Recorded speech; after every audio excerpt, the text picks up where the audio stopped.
नमस्कार भाई सभी दोस्तों, मैं उम्मीद करता हूं कि आप सभी सुरक्षित होंगे और अपनी तैयारी को बहुत अच्छे से कर रहे होंगे। तो आज हम बात करेंगे मेरे भाई प्रॉफिट एंड लॉस, लाभ तथा हानि की। कुछ पहले सबसे पहले कॉन्सेप्ट के बारे में जानेंगे, फिर धीमे धीमे हम अपनी बात को यहाँ से स्टार्ट करेंगे। प्रॉफिट एंड लॉस, लाभ तथा हानि की बात करने के लिए जाएंगे।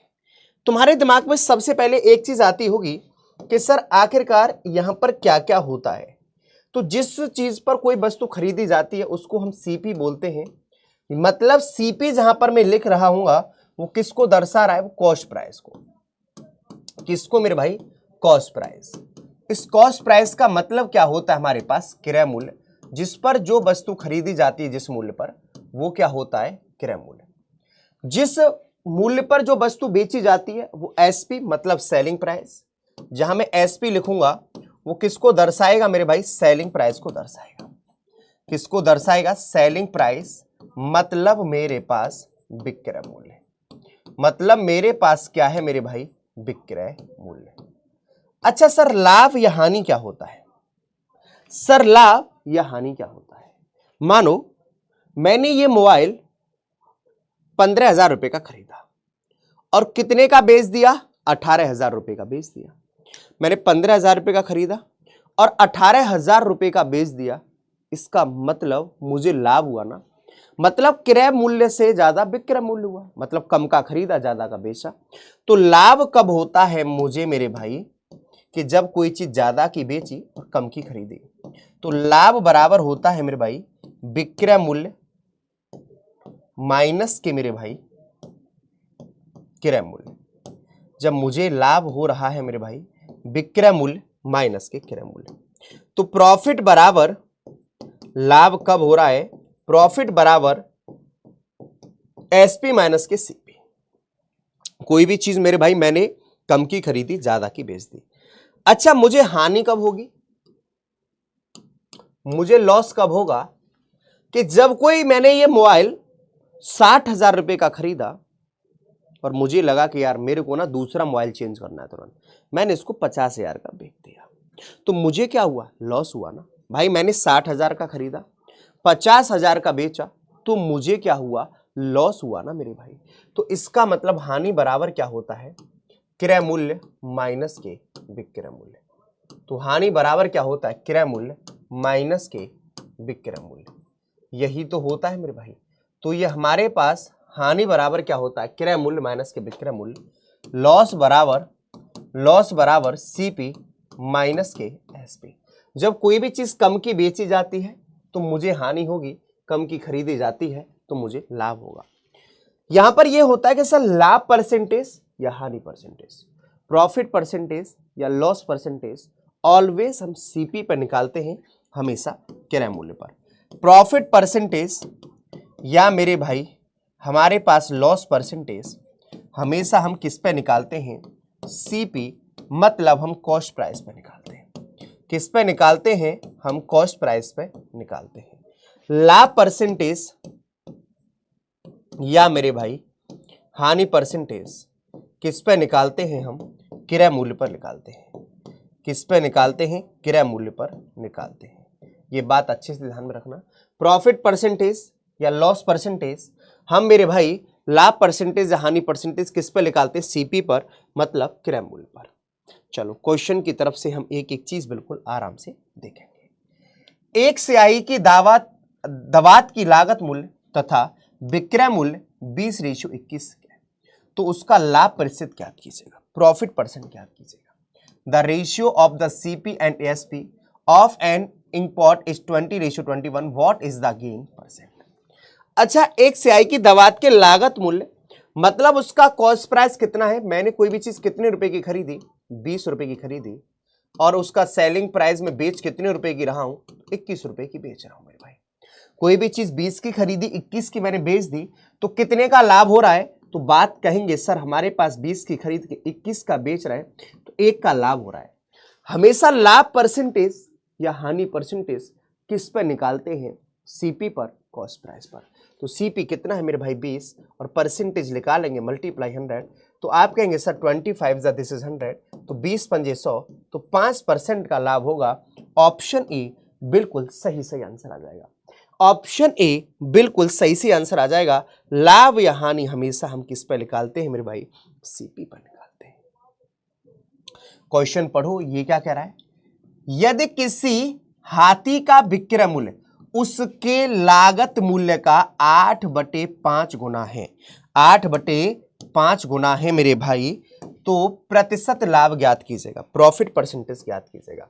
If selling price of an elephant is 8/5 times of its cost price, then profit percent on it is.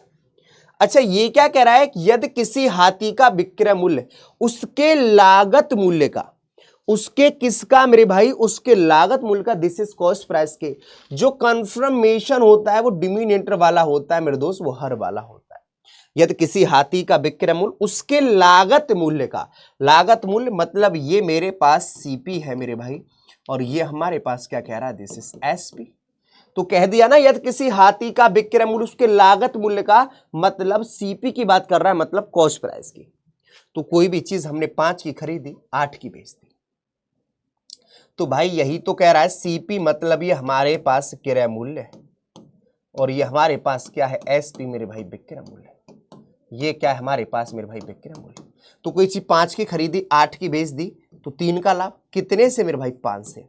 Percentage निकालेंगे, मल्टीप्लाई 100, कितनी बार गया? 20 बार, और 20 या 60, तो कितने परसेंटेज का लाभ हो रहा है? 60% का, 60% का लाभ हो रहा है। Option D correct answer. कह रहा है ना, यदि किसी हाथी का विक्रय मूल्य उसके लागत मूल्य का, उसके कॉस्ट प्राइस का, तो लागत मूल्य 5 और 8 का बेच रहा है, तो 3 का लाभ कितने से मेरे भाई? 5 से। इस तरीका से बिल्कुल इसका सही सही आंसर आ जाएगा। चलो, इसका जरा आंसर बताएंगे कि मनोज भैया, इसका आंसर क्या आंसर आएगा? देखिए क्या कह रहा है।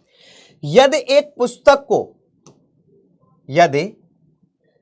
पुस्तक को 270 रुपए में बेचा जाता है तो 10% की हानि होती है।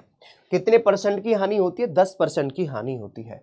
तो उस पुस्तक का लागत मूल्य क्या है? उस पुस्तक का cost price. There is a 10% loss if a book is sold for RS 270, 270, then the cost price of the book is, then the cost price of the book is।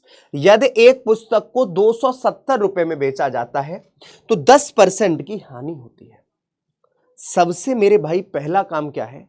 मैं इसको 2 प्रकार से क्वेश्चन को कर सकता हूं, और दोनों प्रकार से सुनना मेरे भाई। 10% की हानि होती है, 10% की फ्रैक्शन वैल्यू क्या है? तो आप कहेंगे सर 10% की फ्रैक्शन वैल्यू 1/10 मेरे भाई। 10% की फ्रैक्शन वैल्यू 1/10। डिनोमिनेटर कितना परसेंट होता है? तो आप कहेंगे सर हर हमारे पास 100% होता है, और अंश उसी का उतना परसेंट जितना परसेंटेज दे रखा है। हानि कह रहा है तो हानि, लाभ कह रहा है तो लाभ। तो ये डिनोमिनेटर 100% और अंश उसी का, न्यूमिनेटर उसी का उतना परसेंट जितना परसेंटेज दे रखा है। तो ये हमारे पास 100% है, तो ये क्या है? This is CP, cost price, क्योंकि हमारे पास क्रय मूल्य कितना परसेंट होता है? 100%। तो देखो हर हमेशा 100% 100%, और न्यूमिनेटर अंश उसी का उतना परसेंट जितना परसेंटेज दे रखा है। जब सीपी मेरे पास 10 है मेरे भैया, और 1 का क्या हो रहा है? हानि, तो कितने की बेच रहे हैं? तो बोले सर 9 रुपए की बेच रहे हैं। सीपी 10 है, 1 की हानि, तो 9 रुपए की बेच रहे हैं। 9 का नहीं बेच रहे, बेच कितने का रहे मेरे भाई? 270 का। तो 1 की वैल्यू 30, 1 की वैल्यू 30, और 1 की वैल्यू 30 कैसे? 270/9, 270/9, तो 9 3 जा 27। 1 की वैल्यू जब हमारे पास 30 है, तो 10 की वैल्यू कितनी आ जाएगी? 300, 300 हमारे पास कॉस्ट प्राइस। बिल्कुल सही से आंसर आ जाएगा। अब ये तो तरीका हो गया कि हमारे पास 1 की वैल्यू 30, तो 10 की वैल्यू 300। या हम डायरेक्ट कैसे निकाल सकते हैं? जब मुझे सीपी और एसपी का पूछ रहा हूं, जैसे मुझे लाभ या हानि या सीपी दे रखा है तो एसपी पूछ सकता है, और एसपी लाभ या हानि दे रखा है तो सीपी पूछ सकता है। तो जब हमारे पास सीपी पूछ रहा हो, एसपी लाभ और हानि दे रखा हो, तो सीपी बराबर एसपी होता है मल्टीप्लाई 100/100 प्लस प्रॉफिट या मेरे भाई लॉस। आप इसको ऐसा याद करने के लिए रख सकते हैं कि जब कोई भी चीज खरीदते हैं तो लाभ या हानि हम बाद में देख लेंगे, लेकिन जब हम बेचेंगे तो तुरंत लाभ या हानि देखेंगे। तो एसपी बराबर सीपी मल्टीप्लाई 100 प्लस प्रॉफिट या मेरे भाई दिस इज लॉस अपॉन मेरे भाई 100। तो जब कोई भी चीज खरीदेंगे तो हम लाभ या हानि मेरे भाई क्या करेंगे, बाद में देख लेंगे। जब कोई चीज खरीदेंगे तो CP बराबर SP multiply 100 upon 100 plus profit या लॉस, और जब कोई चीज बेचेंगे तो तुरंत देखनी है हमको। तो यहां क्या पूछ रहा था, लागत मूल्य बताइए। तो CP बराबर SP कितने में बेच रहा है, बोले सर 270 रुपए में बेच रहा है, और जब ये खरीद रहा है तो लाभ या हानि हम बाद में देख लेंगे। तो ये क्या कह रहा है कि हमारे पास कितने की हानि हो रही है, 10 की, तो हमारे पास 100 में से 10 गया तो 90, 0 से 0 9 या 27, और हमारे पास ये कितना आ जाएगा 100 गुणा 3, तो मेरे भाई 300, 300 बिल्कुल इसका सही से आंसर आ जाएगा। Option D right answer, option D right answer मेरे भाई 300, 300 मेरे भैया। तो यहां पर हमारे पास आ गया ना कि लागत मूल्य ज्ञात कीजिएगा। CP क्या है, तो CP हमसे पूछ रहा है, तो CP बराबर क्या होता है, SP मल्टीप्लाई 100 अपॉन प्रॉफिट या लॉस। तो हमारे पास कितने रुपए में बेच रहा है, 270 रुपए मल्टीप्लाई 100, और 10 की हानि हो रही है तो 90। इस तरीका से 300, 300 बिल्कुल इसका राइट आंसर आ जाएगा। अब बिल्कुल हम आराम से धीमे धीमे धीमे धीमे एक एक चीज के बारे में मेरे भैया जानते हुए चलेंगे। अच्छा, जब ऐसा कभी आए आपके पास क्वेश्चन कि यार हमने इतने की कोई सी चीज खरीदी और हम उसकी रिपेयरिंग पर, मरम्मत पर ये खर्च कर, मान लो कि ये बोतल मैंने खरीदी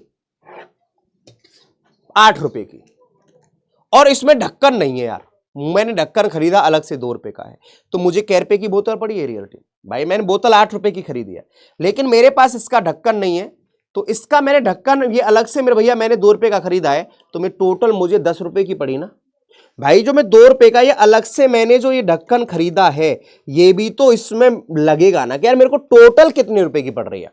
दिस इज टोटल कितने रुपए की पड़ी, बोतल बेशक 8 रुपए की है, लेकिन ये 2 रुपए का मैंने अलग से इसका ढक्कन लिया, इस पर लगाया, तो ये 10 रुपए की पड़ रही है ना। बोले हाँ सर बिल्कुल बात सही है मनोज भैया, बिल्कुल मनोज शर्मा सर बात आपकी सही है। तो ये क्या कह रहा है, अतुल ने एक पुराना मोबाइल 1200 रुपए में खरीदा और 200 रुपए उसने इसकी मरम्मत खर्च किए, मरम्मत पर। मतलब एक पुराना मोबाइल 1200 रुपए में खरीदा है और 200 रुपए क्या किए हैं मेरे भैया, इसके मेरे भैया मरम्मत पर खर्च किए हैं, तो टोटल पड़ेगा कितने का, ये 1400 रुपए का पड़ेगा। वह मोबाइल को 1680 रुपए में बेचता है, तो उसका प्रतिशत लाभ ज्ञात कीजिएगा, उसका प्रॉफिट परसेंटेज ज्ञात कीजिएगा। Atul bought an old mobile for Rs 1200 and spends Rs 200 on its repairing. He sold it for Rs 1680. Then his profit percentage. Then his profit percentage. तो अतुल ने एक पुराना मोबाइल खरीदा, कितने रुपए का मेरे भैया, 1200 रुपए का खरीदा, और उसको मेरे भाई 200 रुपए मरम्मत पर खर्च किए, तो कुल मिला के कितने का पड़ा मेरे भाई, उसको तो 1400 रुपए का पड़ा है ना मेरे भाई। तो उसकी खरीद कितने रुपए की आई, टोटल 1400 रुपए की। भाई 1200 रुपए उसने खरीदा है, 200 रुपए उसकी मरम्मत पर, तो 1400 रुपए। और उसने बेचा कितने रुपए का है, सेलिंग प्राइस, तो बोले सर उसने 1680 रुपए का मेरे भैया बेचा है, उसने 1680 रुपए का बेचा है। तो 1200 रुपए खरीदने, टोटल 1400 रुपए, तो कितने का लाभ हुआ भाई, 1400 का खरीदा, 1680 का बेचा, तो लाभ हुआ उससे मेरे भाई कितने का, 280 रुपए का। लाभ या हानि किस पर मेरे भैया, परसेंटेज हमेशा CP पर।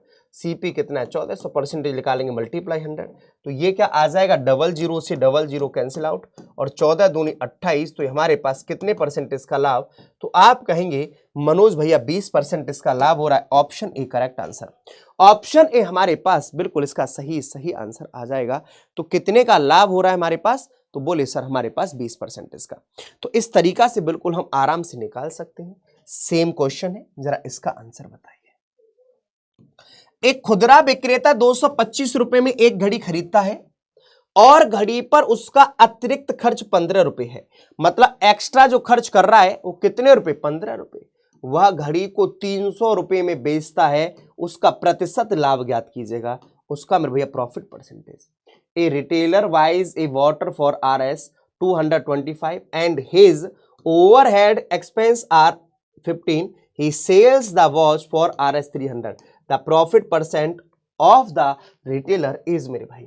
तो ये क्या कह रहा है कि हमने मेरे भाई ये 225 रुपए का खरीदा और हमारे पास 15 रुपए अलग से खर्च कर रहा है, तो आखिरकार ये पड़ा कितने का है उसको, तो कहेंगे सर उसको हमारे पास 240 रुपए का। कितने का, 240 रुपए का। भाई 225 रुपए का खरीद रहा, 15 रुपए अलग से, तो आप कहेंगे कि सर हमारे पास 240, और उसको बेच कितने रुपए का रहा है, सेलिंग प्राइस, तो बोलेंगे सर उसको 300 रुपए का बेच रहा है। तो भाई 240 में खरीदा, 300 में बेचा, तो कितने का लाभ हो रहा है, बोले सर 60 रुपए का लाभ हो रहा है। प्रॉफिट परसेंटेज या लॉस परसेंटेज किस पर निकालते हैं, सीपी पर, कॉस्ट प्राइस पर, और कॉस्ट प्राइस है कितना मेरे भाई 240, और परसेंटेज निकालेंगे मल्टीप्लाई 100। तो ये 0 से 0 कैंसिल आउट, 6 चौक 24, 4 दूनी 8, 4 पंज 20, तो कितने परसेंट इसका लाभ होगा, तो 25%, 25% का मेरे भाई लाभ हो जाएगा। कितने परसेंट इसका लाभ होगा, तो आप यहां पर सीधे सीधे कहेंगे कि मनोज भैया 25% का लाभ होगा। तो भाई खरीदा हमने 240 का, बेस कितने का दिया हमने 300 रुपए का, तो 60 रुपए का लाभ कितने से मेरे भाई 240 से। ये बात इतनी हर एक दोस्त मेरे भाई मेरी बहन को अच्छे से समझ में आ जानी चाहिए। बिल्कुल आज बेसिक करा रहा हूं, बिल्कुल बेसिक करा रहा हूं आज, बिल्कुल बेसिक। मोहित एक रेडियो को 891 रुपए में बेचकर क्रय मूल्य का 1/10 लाभ कमाता है। तो रेडियो का क्रय मूल्य ज्ञात करें, रेडियो का क्रय मूल्य ज्ञात कीजिएगा। Mohit 1/10 of the cost price of radio by selling it for Rs 891, find the cost price of the radio. क्या कह रहा है, मोहित एक रेडियो को 891 रुपए बेचकर क्रय मूल्य का 1/10 लाभ कमाता है। किसका, क्रय मूल्य का। तो जो कंफर्मेशन होता है ना, वो हर वाला होता है मेरे दोस्त, डिनोमिनेटर वाला होता है। किसका, क्रय मूल्य का। किसका कह रहा है, क्रय मूल्य का। जो का शब्द है वो यही तो आ रहा है, क्रय मूल्य का। कंफर्मेशन कौन है, क्रय मूल्य का, तो डिनोमिनेटर वाला। किसका, क्रय मूल्य का, तो दिस इज ये हो गया। और एक का क्या है हमारे पास मेरे भाई, दिस इज लाभ मेरे भाई। एक का क्या है, लाभ। तो इसका मतलब सीपी हमारे पास 10 है, एक का लाभ हो रहा है, तो कितने का बेच रहे हैं हमारे पास, 11 का बेच रहे हैं। कितने का बेच रहे हैं मेरे भाई, 11 का बेच रहे हैं। तो मोहित एक रेडियो को 891 रुपए बेचकर क्रय मूल्य का 1/10 लाभ कमाता है, क्रय मूल्य का। तो सीपी हमारे पास 10, एक का लाभ, तो 11 का हम बेच रहे हैं। 11 का नहीं बेच रहे हैं हम, कितने का बेच रहे हैं मेरे भाई, 891 का मेरे भाई। तो एक की वैल्यू 11 8 88, 11 1 11। तो एक की वैल्यू कितनी आ जाएगी, इतनी तो आएगी मेरे भाई, 11 से भाग दिया, 11 8 88, 11 1 11। एक की वैल्यू 81 है, तो 10 की वैल्यू कितनी आ जाएगी हमारे पास मेरे भाई, 810 हमारे पास। बिल्कुल इसका क्रय मूल्य सही से आंसर आएगा। सीपी हमारे पास 810, 810। बोलिए यहां तक किसी भी प्रकार का कोई डाउट नहीं होना चाहिए कि हमारे पास ये कह रहा है ना कि 1/10 हमारे पास लाभ, तो सीपी 10 है, एक का लाभ, तो हम 11 का बेच रहे हैं। कोई भी चीज हम 11 की नहीं मेरे दोस्त, 891 की, एक की वैल्यू 81, तो 10 की वैल्यू हमारे पास ये है। अब देखो ये क्या कह रहा है, एक वस्तु को बेचने पर प्राप्त लाभ उसके विक्रय मूल्य का। हम क्या कहते हैं कि डिनोमिनेटर हमारे पास सीपी होता है, 100% होता है, बात ठीक है। लेकिन जब क्वेश्चन खुद डिमांड कर रहा है कि यार क्रय मूल्य का, तो तुमको क्रय मूल्य मानना पड़ेगा ना। जब क्वेश्चन की जिद है कि यार तुमको क्रय मूल्य, विक्रय मूल्य मानना है, जब तुमको एसपी मानना है नीचे, तो मानना पड़ेगा, क्योंकि विक्रय मूल्य का। तो लाभ प्रतिशत ज्ञात करें मेरे भाई। Profit on selling an article is 3/8 times of selling price. Find the profit percentage. एक वस्तु को बेचने पर प्राप्त लाभ उसके विक्रय मूल्य का, उसके विक्रय मूल्य का। तो अब यहां पर तुमको मानना पड़ेगा विक्रय मूल्य का। और ये किसकी बात कर रहा है, प्रॉफिट की मेरे दोस्त, ये लाभ की बात कर रहा है। तो एक बात बताइए मेरे भाई, जब कोई भी चीज तुम 8 की बेच रहे हो और 3 का लाभ भी कमा रहे हो, तो खरीदी क्या रुपए की होगी यार, खरीदी क्या रुपए की होगी। जब तुमने 8 रुपए की बेच भी दी और 3 रुपए का लाभ भी हो रहा है, तो खरीदी तो मेरे भाई तुमने 5 की होगी ना, और बेच कितने की रहा है, दिस इज हमारे पास मेरे भाई 8। तो एक वस्तु को बेचने पर प्राप्त लाभ उसके विक्रय मूल्य का 3/8 लाभ प्रतिशत हो जाए, विक्रय मूल्य का। तो दिस इज सेलिंग प्राइस 8 है ना हमारे पास, विक्रय मूल्य की बात कर रहा है ना, तो सेलिंग प्राइस 8 है, और ये 3 का क्या हो रहा है हमारे पास, लाभ कह रहा है ना मेरे भाई। तो जब कोई भी चीज 8 की बेच के 3 का लाभ भी हो रहा है, तो 5 की खरीदी होगी ना। मैंने 5 की खरीदी, 8 की बेच दी, 3 का लाभ कितने से मेरे भाई, 5 से, और परसेंटेज निकालेंगे मल्टीप्लाई 100। तो 5 से काट दिया मेरे भाई, कितनी बार, 20 बार। तो कितना परसेंटेज का लाभ हो रहा है, तो सीधे सीधे कहेंगे सर 60%, 60% इसका लाभ हो रहा है सर, 60% का लाभ हो रहा है। तो जब हमारे पास ये कह रहा है ना विक्रय मूल्य का, तो ये रहा, ये लाभ हो रहा है। तो इसका मतलब तुमने 5 की खरीदी है मेरे भाई, बिल्कुल। अब देखो आगे की तरफ ध्यान देंगे। 25 खिलौनों का लागत मूल्य 20 खिलौनों के विक्रय मूल्य के बराबर है, तो प्रतिशत लाभ ज्ञात कीजिएगा। If cost price 25 toys equal to selling price of 20 toys, the gain percentage। बिल्कुल बेसिक से अभी शुरुआत की है, तो ज्यादा दिमाग पे दौड़ाना मत, ज्यादा दिमाग पे लगाना मत, अभी तो शुरुआत की है मेरे दोस्त। तो कह रहा है ना कि हमारे पास 25 खिलौनों का लागत मूल्य, 25 का सीपी 20 खिलौनों के विक्रय मूल्य के बराबर है, मतलब एसपी के। तो देखो चाहो तो हमारे पास देखो बराबर है, 5 से काटा, 5 25 और 5 20, बराबर और क्षमता एक दूसरे के उल्टे होते हैं, इजिकल टू और रेशियो एक दूसरे के इनवर्सली प्रोपोर्शनल होते हैं। तो ये क्या कह रहा है, 25 खिलौनों का लागत मूल्य 20 खिलौनों के विक्रय मूल्य के बराबर है, 5 25 5 20, बराबर और क्षमता एक दूसरे के उल्टे होते हैं। तो इसलिए मेरे भाई एसपी के सामने एसपी और सीपी के सामने सीपी, एसपी के सामने एसपी, सीपी के सामने सीपी। कोई भी चीज 4 की खरीदी 5 की बेच दी, 1 का लाभ, लाभ या हानि परसेंटेज ऑलवेज सीपी पर, और हमारे पास परसेंटेज निकालना है, मल्टीप्लाई 100, तो 4 दूनी 8, 4 5 20, तो कितना परसेंट मेरे भाई, 25% इसका लाभ, 25%। Option D correct answer, option D बिल्कुल हमारे पास सही आंसर आ जाएगा, ऑप्शन डी मेरे भाई। तो 25 खिलौनों का लागत मूल्य, ये 25 खिलौनों का लागत मूल्य, 25 का ये सीपी है, बराबर किसके मेरे भाई, 20 एसपी के। तो 5 25 5 20, तो हमारे पास 5 सीपी बराबर 4 एसपी, तो ये हमारे पास एसपी के सामने एसपी और सीपी के सामने दिस इज सीपी। भाई एसपी के सामने एसपी, सीपी के सामने सीपी। कोई सी 4 की खरीदी 5 में बेच दी, 1 का लाभ, कितने से 4 से, परसेंटेज निकालेंगे, मल्टीप्लाई 100, तो 25% बिल्कुल इसका सही आंसर। इसका आंसर क्या आंसर आएगा, बिल्कुल सेम है, इसका आंसर कमेंट बॉक्स के माध्यम से बताएंगे। ये आपके लिए मेरे भाई होमवर्क है, और मेरे भाई यहाँ पर मुझे एक बार अपनी राय जरूर देंगे, कैसा आपको सेशन लग रहा है मेरे भैया, कैसा सेशन लग रहा है, एक बार अपनी राय मुझे जरूर देंगे। और यहाँ पर मेरे भाई सारे के सारे आपको पीडीएफ प्लस इन्फॉर्मेशन सब कुछ मेरे भाई यहाँ पर मिल रहा है। तो यहाँ पर आप टेलीग्राम चैनल को भी ज्वाइन कर लेंगे, आप स्कैन कर लेंगे @मनोज सर PW, आप एप्लीकेशन को भी। तो यूपीएसआई मेरे भैया मैथ्स आपके पास मैंने बता दिया है कि प्रॉफिट परसेंटेज या लॉस परसेंटेज हमेशा हम किस पर निकालते हैं, तो ये बात अच्छे से ध्यान में रखेंगे। तो यहाँ पर कहेंगे सर सीपी हम क्रय मूल्य पर निकालते हैं, और क्वेश्चन को लाभ क्या होता है, हानि क्या होती है, मैंने सारी बातें यहाँ पर आपको बताई हैं बेसिक से। आज जस्ट मैंने मेरे भाई शुरुआत की है, जस्ट अभी शुरुआत की है, आगे की तरफ धीमे धीमे क्वेश्चनों को देखते हुए चलेंगे। और आज का सेशन कैसा लगा, एक बार सभी के सभी दोस्त कमेंट करके जरूर बताएंगे। Thank you so much.